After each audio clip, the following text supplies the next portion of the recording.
Guys திரும்ப வர போகிற சீரீஸில் இன்றைக்கி டே 40 ஆஃப் செஞ்சுரி போகிறதுக்கு இன்னும் 10 நாள் தான் இருக்குது. ஸோ அதனால் எனக்கு கொஞ்சம் ஃபாலோ பண்ணிக்கோங்க. எனக்கும் என் வாழ்க்கையில் புதுசாக ஏதாச்சும் சொல்லணும்னு தான் ஆசை.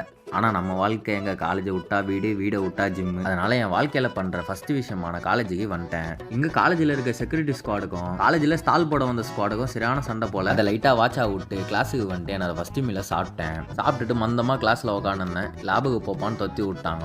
ஏன் அப்படின்னு கேட்டோன்னா நீ லேபு போய் தான் ஆகணும் அப்படின்றாங்க. காலேஜுக்கு வந்தால் தானே சரி, கிளாஸில் தான் படிக்க மாட்டாங்க, லேபில் போயாச்சும் கொஞ்சம் ஏதாச்சும் படிப்பானுன்னு பார்த்தா லேபில் போய் கேம் விளாட்னு அவன் கதையை பேசிக்கின்னு விளாண்டுன்னு ஒரு மாதிரி ஜாலியாக போச்சு. இவனுக்கு பேசுகிற கதையை கொஞ்சம் போகிறான், கொஞ்சம் கேளுங்க.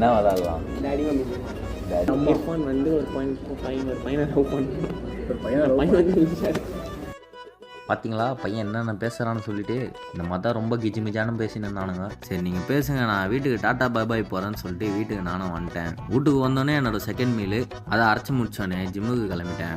ஜிம்முக்கு போகிறதுக்கு முன்னாடி லைட்டாக ஒரு சின்ன பர்ச்சேசிங்க அதை முடிச்சுட்டு அப்படியே ஜிம்முக்கு டேரெக்டாக ஜூட்டு. நானும் என்னோட புல் ஒர்க் அவுட்டில் இருக்க டீலோட ஒர்க் அவுட்ஸ்லாம் போட்டு முடிச்சுட்டு ட்ரைனிங்கில் நானும் முடிச்சிட்டேன். எல்லாத்தையும் சொல்லி கொடுத்து முடிச்சுட்டு நானும் வீட்டுக்கு வந்தேன். வீட்டுக்கு வந்தால் முட்டை காலி ஆயிடுச்சின்னு சொல்லிட்டு என்னை கிளப்பி வச்சுட்டாங்க.